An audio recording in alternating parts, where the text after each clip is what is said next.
relativamente cortas y se relacionan un poquitito la una con la otra. Por lo que estuve viendo, ustedes hablaron un poquito con lo que es la segunda clase, cuando vieron las preguntas en el examen, en una de las preguntas vieron algo relacionado a lesión nerviosa, como los medicamentos, que fue la pregunta de lo que usamos, yo creo que tal vez se nos mencionó dentro de las clases. Ustedes vieron complicaciones del traumatismo, ¿verdad? Sí, con la proviene también en este segundo bloque. Ya. Entonces, bueno, voy a colocar primero que nada un ejemplo quiero saber primero, ¿alguno vio pacientes con síndrome doloroso renal complejo? Yo, bueno, llegué al final. Ajá. Pero me tocó ver a una paciente que había sufrido una caída, ya como un año y medio. Ajá. Y claro, sentía todas las extremidades inferiores izquierdas, como adormecida, tenía como sensibilidad. Ajá. Ya. Y dolor irradiado. Ya. ¿Y cómo era el dolor? Era como punzante.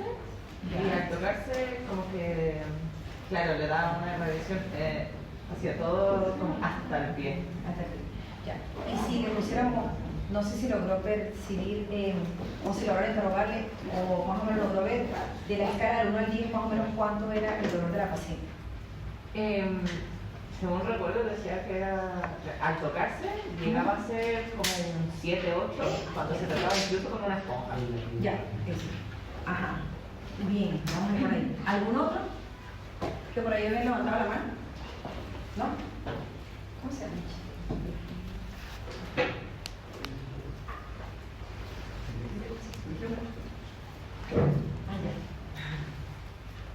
Ya, que ya comenzamos. Ya, vamos a ver. Ajá. Entonces, para que vayamos tomando por lo menos por los puntos que dijo acá la compañera, el síndrome doloroso renal complejo, primero es importante el concepto, lo que decía ahí, como que doloroso regional y complejo, como que cada palabra va caracterizando lo que llega a ser como tal este síndrome. Entonces se define como una alteración clínica caracterizada por un dolor continuo, severo, importante, que no siga la distribución de ningún nervio, ningún dermatoma como tan específico, y que está asociado con alteraciones tanto sensoriales, motoras, vasomotoras y tróficas. O sea, es como les puedo explicar, como que es totalmente desproporcionado al evento que lo desencadenó. ¿Okay? O el trauma, algunas veces pueden ser traumas muy serios, o algunas veces termina siendo cuando hay afectación de otro sistema, de otro órgano, como por ejemplo lo que ocurre en el accidente cerebrovascular. El paciente posteriormente puede hacer un síndrome doloroso renal complejo en alguna extremidad y no tiene directamente relación con que el paciente haya tenido por lo menos un evento polivo con un accidente cerebrovascular. Yo he tenido pacientes con síndrome doloroso que han tenido un infarto, o sea que uno como de pronto piensa, no se lesiona la extremidad, no debería ser, pero sí, sucede con diversas alteraciones. Entonces es importante que ocurren cambios como resultado, pueden ser de esa lesión, pero no directamente, algunas veces no directamente en el sitio de la lesión. Y el dolor y la discapacidad que están asociados con el mismo van a conducir a comorbilidades también psicológicas. En algunos casos conducen a ellas y en otros casos estas comorbilidades o alteraciones psicológicas pueden también como aumentar o de alguna forma propiciar que se produzca también este síndrome doloroso. Por ejemplo, casos dentro de los cuales se han visto, porque ¿qué pasa con el síndrome doloroso? Que cuando se produce no es que coloquemos tratamiento y se resuelve en un mes, es muy largo, o sea, a veces 1 año, 2 años. Nosotros tenemos pacientes que tienen 10 años que todavía tienen como antecedente el dolor y la funcionalidad de la extremidad que nunca mejora y que tuvo un síndrome doloroso. Entonces cuando uno ve directamente, no, se trata como que, claro, el fase inicial puede tratarse en la atención primaria, pero tiene que ser derivado muy rápido, porque este paciente tiene que tener tratamiento tanto farmacológico, idealmente psicológico, tratamiento rehabilitador, todo tiene que ir como en uno y todo tiene que ser como que rápido, para que no quede con grandes secuelas. Yo siempre, cuento que una vez tuve una paciente que la estaban operando de un dedo en gatillo. Ustedes vieron el traumatismo de parte interna, los dedos en gatillo. Y ustedes ven que son, entre comillas, como que patologías bien sencillas. O sea, no veo bien sencilla porque, ok, sí, tiene que ver con la tenosynovitis como tal, lo que es la polea y eso, y en realidad que la cirugía, no sé si han visto pacientes operados, son cirugías muy pequeñitas, o sea, son unas líneas que prácticamente casi después ni se notan. Y una paciente que cuando tuvo una operación del nuevo gatillo era el dedo pulgar y cuando salió del quirófano, casualmente el paciente, al esposo le ha dado un infarto y se murió. O sea, así fue como que entre los preparativos de infartos que son fulminantes, bueno, la paciente hizo un síndrome doloroso que fue como 2 años y igual quedó con mucha limitación en la mano. Y solo se ponía a ver, no se golpeó la mano no se infectó, la mano no nada, sino que hizo después el poco de características que vamos a ver posteriormente. Pero para que ustedes que cuando se lo mencionen, en realidad es como que se piensa en un síndrome doloroso, bueno, rápidamente. No es que sea como tal de que en la urgencia hay que hospitalizarlo, todo eso, no. Se trata desde el punto de vista ambulatorio, pero hay que colocar el tratamiento en forma intensiva precoz. Entonces, el síndrome doloroso desde el punto de vista clínico se clasifica en 2 tipos, el tipo 1 y el tipo 2. Anteriormente se llamaba causalgia, distrofia simpático refleja o SUDE. Todavía algunos traumatólogos dicen como que el paciente tiene atrofia de SUDE. El SUDE es un síndrome doloroso renal complejo, pero como decir, ya ha cambiado esta parte de la nomenclatura. Entonces, en el tipo 1, que era anteriormente conocido como distrofia simpático refleja, no hay una lesión nerviosa como tal que se pueda establecer. O sea, el paciente no tuvo directamente una lesión del nervio periférico, pero igualmente presenta un dolor desproporcional al evento inicial desencadenante, no hay evidencia de lesión nerviosa y representa la gran cantidad de los casos de síndrome doloroso renal complejo. Importante, ¿qué lo va a diferenciar el uno del otro? Es la lesión nerviosa establecida como tal.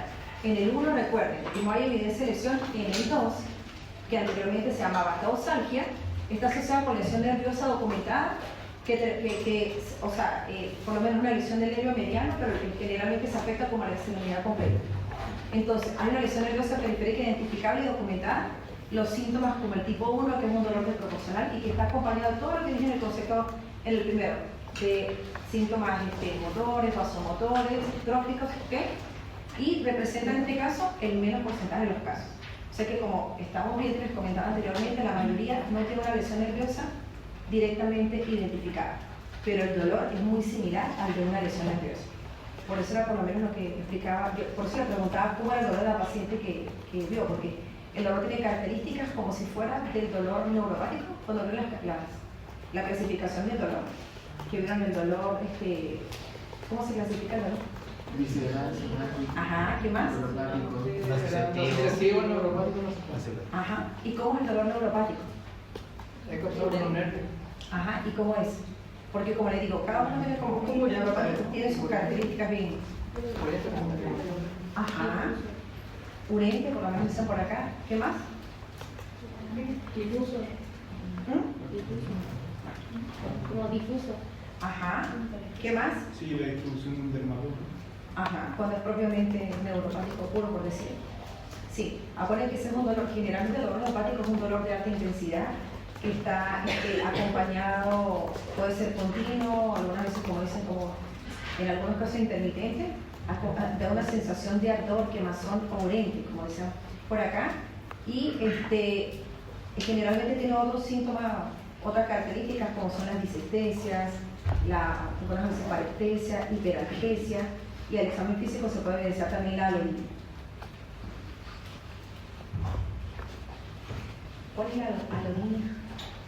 Que duele cosas que no deberían doler. Ajá. Por ejemplo, el paciente cuando siente enfermedad inferior, cuando tiene dolor con el roce de la saca, lo menos que no deberían. Entonces, desde el punto de vista de epidemiología y factores de riesgo del síndrome doloroso renal complejo, afecta, como decía ahí, entre 5 y 26 por cada 100.000 habitantes. Afortunadamente, no está entre las características del síndrome doloroso más frecuentes. Presenta con mayor frecuencia en mujeres, en una relación de 4:1, y algunos establecen como entre 50 y 70 años de edad. Y típicamente se desarrolla tras un trauma cirugía o fractura, pero como decía, no directamente con lesión de un nervio, ¿ok? Es importante que diferencien esos dos conceptos. Y predominante en extremidades, o sea, a nivel distal, y potencial extensión que se va por lo menos como si se afecta la mano, generalmente termina afectando la extremidad completa. Ahora, los factores precipitantes: fracturas, traumas como tal, contusos, cirugías, infecciones, como les decía, eventos cardiovasculares y algunas otras lesiones menores como puede ser como un esguince, ¿ok? Como les hablaba, como lesiones pequeñitas como por lo menos el estenocimiento y la reflexión. Y la población de riesgo, como les decía, mujeres adultas, Los pacientes diabéticos tienen una alta predisposición también a tener síndrome doloroso, pacientes fumadores que han tenido antecedentes de quimioterapia y algunas alteraciones circulatorias. Generalmente, como decía, uno de los factores precipitantes más frecuentes son las fracturas y afecta más a la ubicación distal de las extremidades. Dentro de estas fracturas, la más frecuente, la primera que causa que esta alteración dolorosa no complejo son las fracturas del tercio distal de espalda. ¿Okay? Para que también les quede claro, porque es como los síndromes dolorosos no complejos que vemos más predominantemente son a nivel de las manos, muñeca y mano, y son como decir el 80% de los casos. Y también, como les explicaba, se caracteriza por todo lo que dije anteriormente, pero va limitando posteriormente lo que es codo y lo que es hombro, o sea, con dolor y limitación funcional. Por eso digo que rápidamente hay que colocarle tratamiento. Entonces, desde el punto de vista de manifestaciones clínicas, ya las hemos dicho anteriormente. Desde el punto de vista sensorial, alodina, ¿verdad? Dolor ante estímulos que no son dolorosos. Hiperalgesia exagerada a cualquier estímulo y, como hablaban, un dolor mente continuo desproporcionado a lo que los desencadenó. Desde el punto de vista de alteraciones vasomotores, hay asimetría de la temperatura corporal, generalmente mayor a 1 grado centígrado. No generalmente contamos con aparatos para medirlo, pues si se pudiera hacer, está demostrado que igual la temperatura aumenta. Hay cambios de coloración cutánea variable. ¿Qué quiere decir esto? Que en algunos pacientes vemos gran proceso inflamatorio y en algunos, o sea, las manos eritematosas, con mucho metavolumen, y en otros casos vemos más bien las manos como bastante pálidas, dependiendo de la fase, como que la más aguda.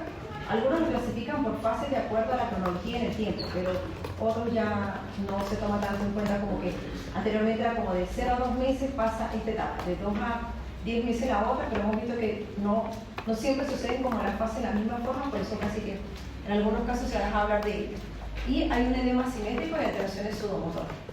Y desde el punto de vista motor, por supuesto, la primera complicación cuando hay dolor y cuando hay como tal aumento de volumen es la limitación funcional. ¿Okay? Disminución del rango de movilidad articular, debilidad muscular y atrofia. O sea, la extremidad como tal, la musculatura se va atrofiando y el paciente puede tener en algunos casos temblor, distonía. También puede haber cambios, como decía, desde el punto de vista atrófico. Hay como tal atrofia de las vellosidades, como tal engrosamiento de las uñas, o en algunos casos caída de las uñas.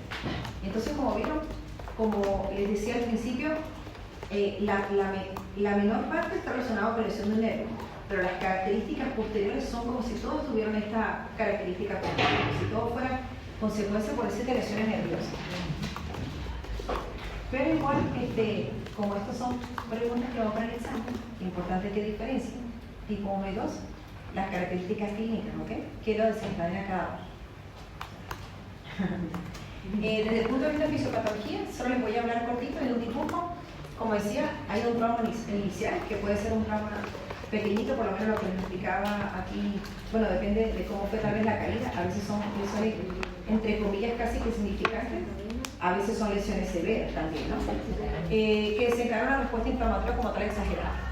Hay una sensibilidad. ¿Qué pasa? Que esto, por liberación de lo que tiene que ver con todos los factores que ustedes conocen, las interleuquinas, las citoquinas y todo eso, se produce activación de lo que tiene que ver con todo lo que tiene con la información nociceptiva. Hay una sensibilización periférica, hay una disfunción autonómica y una sensibilización central. O sea que como todas se suceden una atrás de la otra y luego están las tres en conjunto, ¿ok? Y posteriormente, como digo, hay una cronificación y todo sigue como un círculo con esta secuencia como tal de estos elementos, de esta liberación de estos factores, y va llevando a todo esto. Aquí por lo menos comenzamos. Primero la inflamación, la respuesta, como hablábamos, la interleuquina, 10 factores de necrosis tumoral, lo que es la activación de la braquidiquina y la sustancia P, que activa todos estos receptores, y posteriormente, como decía, sensibilización periférica. El sistema autónomo también como tal se activa, y posteriormente la sensibilización central. Entonces es como que una mezcla de muchos factores desencadenantes de todo esto, características clínicas que hablamos previamente. Ahora, desde el punto de vista diagnóstico, han habido muchas clasificaciones, así como les hablaba de los conceptos, posteriormente otras clasificaciones para poder establecerlo, pero los que más se han quedado como el estándar diagnóstico actual es los criterios diagnósticos de Budapest para síndrome doloroso renal complejo. Si ustedes ven, el diagnóstico de este síndrome es netamente clínico, O sea, en algunos casos se pueden hacer algunos estudios, pero por clínica se diagnostica y de acuerdo a eso va a ser el tratamiento. Entonces, como dice aquí, representan el estándar de oro para el diagnóstico de este síndrome doloroso, que requiriendo que dolor continuo desproporcionado, los síntomas en 3 categorías que vamos a ver ahorita en el cuadro, los que ya hemos hablado, y signos observables en 2 categorías, y se excluye el diagnóstico diferencial. Tiene una sensibilidad diagnóstica del 85%, una especificidad del 69-70% cuando se aplica como tal correctamente. Entonces, ¿cuáles son los criterios diagnósticos? Son estos. Eso también es importante pensar. Entonces es importante aquí, que son como decir, estos son como que ellos en 4. 1, el dolor continuo, que como he dicho varias veces, es desproporcionado al evento que lo desencadenó. 2, debe haber al menos un síntoma en 3 de las 4 categorías siguientes. ¿Qué quiere decir esto? Tenemos estas 4 categorías, ¿verdad? Debe estar primero presente el dolor y debe estar presente por lo menos de estas 4, debe haber al menos un síntoma, que un síntoma sensorial, que el paciente tenga hiperestesia y o alodinia, debe haber un síntoma vasomotor, que haya simetría en las temperaturas, como hablé previamente, y que haya cambios en el color de la piel y asimetría también visible. Debe haber cambios sudomotores o edema, igual que es asimétrico por la otra extremidad, y que debe haber cambios motores o tróficos, disminución de la movilidad y disfunción motora. ¿Ok? Si ustedes ven todo esto desde que comencé, como que se va repitiendo lo mismo y por eso como que clínicamente debería ser como que fácil de poder diagnosticar. Entonces dijimos, 1, un síntoma en 3 de las categorías, en 3, un síntoma por lo menos de cada una, de estas 4, ¿ok? Ahora, debe estar presente al menos un signo en 2 de estas. ¿En cuál? Un signo que podamos ver, o sea, podamos evidenciar la hiperalgesia, al mínimo estímulo, pinchazo y alodinia. Podemos ver alteraciones vasomotores, evidencia asimetría de la temperatura y el color, podemos ver algún cambio sudomotor o algún cambio motor. Entonces ya saben. Y en A4 no hay ninguna otra causa que pueda explicar todas estas características. ¿Ok? ¿Quedó claro? Ahí cuando dice simetría de la temperatura, ¿tiene que ser sí o sí con un aparato que mida? Sí, la idea, claro, podemos hacerlo como desde el punto de vista de palpación con el torso y eso, pero lo ideal sería poderlo cuantificar. Ya, entonces ya saben, los criterios como tal son estos 4, y de los 4 deben cumplir. 1, el dolor debe estar sí o sí, o sea, si el paciente no tiene un dolor de estas características, no es un síndrome doloroso en el completo. ¿Ok? El segundo punto, recuerden, al menos un síntoma en 3 de estas 4. El tercer punto, un signo en 2 de las 4 y en que no hay más nada que lo pueda explicar. ¿Ok?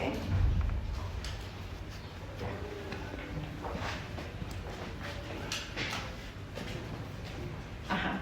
El enfoque terapéutico, como sea, esto no es que sea de tratamiento quirúrgico.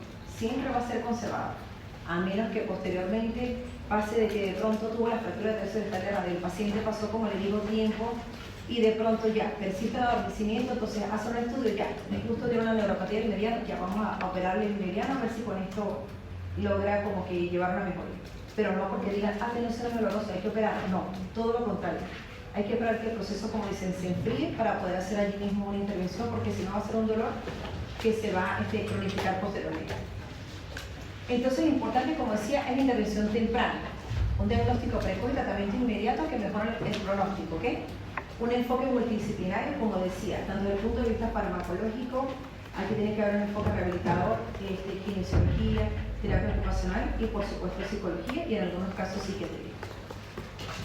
Farmacoterapia se utilizan, ¿qué fármacos? Los AINES, pero los AINES en ciclos cortos, anticonvulsivantes como, ¿cuáles conocen ustedes? Que se utilice para dolor. ¿Cuáles fármacos son los anticonvulsivantes que se utilizan para el dolor? ¿O cuáles son los fármacos anticonvulsivantes que se utilizan para el dolor? Ajá, ¿qué más? Gabapentina, sí, que son anticonvulsivantes o estabilizadores de membrana.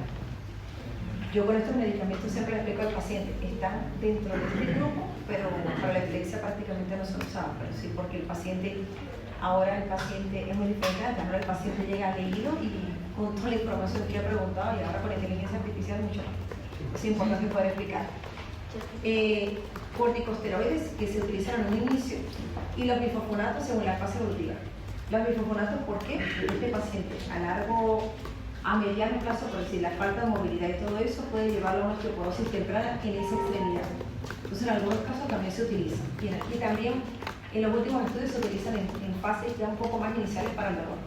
Lo que pasa es que generalmente no están al alcance, por lo menos desde el punto de vista público, de nosotros como que son del uso del reumatólogo y del endocrino. Entonces, como que no lo tenemos tan instalado directamente para el tratamiento del día a día. Rehabilitación física y apoyo psicológico como les decía. ¿Ok? En algunos casos hay tratamiento cuando el paciente no mejora, sigue con esta gran limitación y sigue con el dolor de muy alta intensidad, está lo que será la terapia intervencionista. Terapia como la estimulación medular, que tiene efectos como tal, se coloca como tal un dispositivo, un implante a nivel de lo que sería el área de la médula para modular este dolor. Pero para que tengan una idea, en este me dijeron el precio está como por los 35 millones de pesos. Por lo tanto, son casos muy, o sea, se los traigo para conocimiento, pero no un paciente. Disculpe, Dígame. ¿Al cuánto tiempo de tratamiento conservador al fin se puede pensar en esto? Es que depende. Por lo menos, si el paciente, bueno, generalmente el paciente con tratamiento mejora, vamos a poner un dolor de 10. Pero si el paciente persiste con 8, 9, 10, con severa limitación, y ya llevamos tratamiento largo, póngale un año, año y medio, uno puede pensar, no, vamos a hacer terapia intervencionista. O antes, ¿qué es lo más sencillo? Los bloqueos. Un bloqueo sin pánico, por lo menos a nivel del ganglio delicado o del plexo lumbar se puede hacer. Sería como lo primero en terapia intervencionista. Ahí está también la estimulación del ganglio de la raíz dorsal, que se hace también en pabellón, pero no como cirugía, como digo, estos son procedimientos como tal, sin grandes decisiones. Y entonces ahí también se está, como dice ella, aprobado específicamente para tener el bloqueo del plexo lumbar. Y la estimulación medular sería como la última opción. En realidad, como se lo traje para conocimiento, como les digo, pero yo estoy quitando los sé que hay pacientes con eso, pero en realidad no es que tengamos pacientes que mandemos y se lo vayan a colocar así muy fácilmente. ¿Ok? Ya, entonces como tratamiento, la evaluación inicial, como digo, es netamente clínico. En la fase aguda, que se indica corticoides, AINES y fisioterapia igual gradual precoz. Yo diría que tanto la fase aguda y subaguda, o sea, el paciente, cuando un paciente llega, es como que no lo vemos en los primeros días. Generalmente el paciente ya lleva un mes, 2 meses, cuando él, por lo menos realmente lo deriva a nosotros para tratamiento. Por eso está dividido, pero casi que es como una sola, porque al mismo tiempo se colocan los anticonvulsivantes, al mismo tiempo los antidepresivos y terapia ocupacional. Yo tengo una consulta específicamente lo que es el diagnóstico de este síndrome como tal. ¿Es algo que va a hacerlo el médico general o es algo que se sospecha? El médico general lo sospecha, puede comenzar tratamiento, pero tiene que derivarlo de inmediato. Y ya por lo menos cuando nosotros nos llegan desde consulta, al no ver que se piensa en eso, se prioriza una vez para atenderlo rápidamente. ¿Okay? Como le decía, no es que generalmente se envía a la urgencia que le pueden enviar tratamiento para el dolor. Pero, por lo menos, como les decía, generalmente es de resorte de nosotros, pero tiene que ser derivado por él. O puede comunicarse vía correo, enviarlo. Ya como le digo, al ver uno, se está pensando en eso, es prioridad 1, para verlo rápidamente. Okay. Y en el caso, como les decía, que sea refractario, lo que les expliqué anteriormente, los procedimientos de intervención. Como les decía al principio, no hay como tal un estudio que diga, de acuerdo al estudio, este es un síndrome doloroso. En algunos casos, yo ahora veo en algunas clases, se habla de la termografía, o sea, de estudios como que bien especializados, pero no son los que se utilizan en el día a día y no son como los gold estándar tampoco. Pero si en algunas cosas se puede hacer para corroborar, para verlo de un grado, por lo menos si realmente el paciente está con osteoporosis y poderlo tratar, pero no es que digan, a través de una radiografía lo vamos a diagnosticar, no, el diagnóstico es netamente clínico. ¿Ok? Les he dicho como siempre. Ya. Con respecto a la farmacoterapia, se inicia, ahí se lo había dividido en fase aguda y subaguda, pero como en uno solo. ¿Okay? Se inicia, generalmente iniciamos con corticoides, ahí hablan de prednisona oral o prednisona, generalmente hacemos ciclos como de 21 días, igual se van, a pesar de que los ciclos no son parados, por eso lo quitamos de forma piramidal. ¿Okay? Se utiliza generalmente pregabalina o gabapentina. Igual la pregabalina sabe que puede llegar de 75 a 600 miligramos y la gabapentina de 300, inclusive hasta 3.600 miligramos al día. ¿Ok? La mitriptilina, en dosis de 25 miligramos nocturna, como decía, de segunda línea, amitriptilina, duloxetina, y muchos de estos pacientes que trabajan también en conjunto con opioides estos son tratamientos de larga edad, o sea, no son tratamientos de 10 días, 20 días, un mes. Generalmente el paciente lo estamos evaluando por lo menos cada mes o cada 2 meses a ver cómo va con la movilidad, si hace falta agregarle alguna psicoterapia ocupacional o algo así. Y las terapias ayudantes específicas, como le nombraba, los bicarbonatos para la osteoporosis, la toxina botulínica para la distonía y también para el dolor, y la lidocaína tópica para la alodinia. Ahorita tenemos otro medicamento en parche para el dolor neuropático, que no sé si se los nombraron, que es la capsaicina. Que es la capsaicina al 8%. Anteriormente estaba en el 2%, se utilizaba en crema, que era como que lo más tradicional que se podía hacer en la farmacia. Ahora hay un nuevo parche, no sé si se lo nombraron, que es la que es Potenza, es la única marca que hay ahora. Este es al 8% y este es un parche que se coloca. Por lo menos acá a nivel del hospital, que es el segundo hospital como público a nivel del país que está el parche, lo colocamos y uno de ustedes estuvo conmigo en el parche, ¿verdad? ¿Sí? Sí, ya. Sí, ya me olvidaron. Se coloca, generalmente se deja por 1 hora y se retira, con mucha precaución porque es como que el ají. La capsaicina es el ají, es como el ají puro, por eso hay que proteger bien al paciente y tiene una aplicación de cada 3 meses. Entonces es como que lo más nuevo de los neuropáticos localizados. Ya, intervenciones, bueno, se habla de que se están haciendo como que nuevas innovaciones terapéuticas con otros modelos de investigación por lo menos más avanzados. Y claro, de acuerdo a la tecnología, de cómo vaya, esto, a pesar de que suena como que fuera como fácil en la parte de diagnóstico, yo considero que relativamente sí, porque es como uno llama como que muy dramático, o sea, la extremidad, el dolor y todo el paciente, pues es como bien llamativo desde el punto de vista clínico. Pero en realidad que el tratamiento, a veces con todo lo que podemos instaurar, con las dosis adecuadas, el paciente muchas veces tarda bastante en recuperar y queda generalmente con secuelas. O sea, es muy difícil que, digamos, se afectó la mano y el paciente quedó totalmente como la mano contralateral, no. Generalmente siempre queda debilitado. Y si son pacientes diabéticos, cuando lo fractura la tercera de una señora diabética, a veces no ha controlado nada, dice como que esta paciente es candidata a que tenga un doloroso. En algunos casos, si lo leen por allí, también se utilizaba antes como profiláctico, así entre comillas, porque claro, tampoco es que se sepa cuándo venir, pero una de las características de la persona, y por lo menos va a ser sometido a una cirugía. Entonces muchas veces los traumatólogos nos indican vitamina C, que está como entre los profilácticos, tal vez para disminuir la incidencia.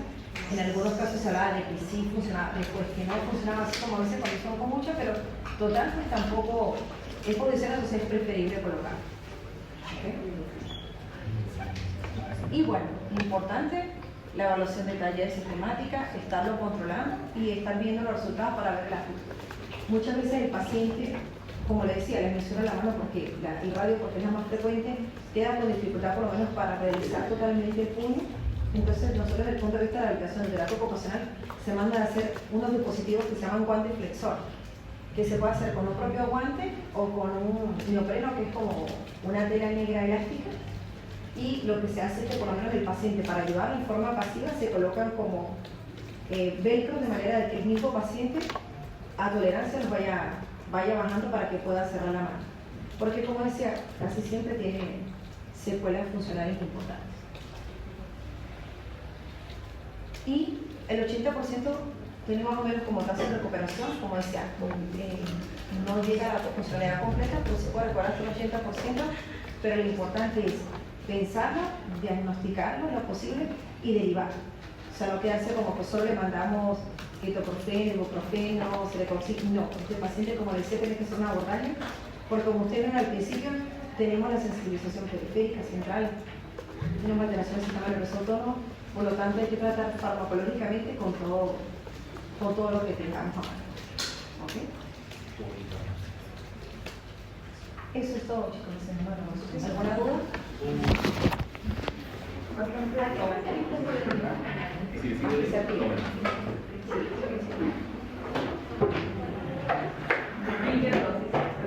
¿Todo claro? Ahora me calzan mucho. ¿Sí? Era como el agua. A ver. Ya chicos, 5 minutos y comenzamos la clase que es bien cortita. ¿Qué otra clase? La de nervios, para no darse en el nervios.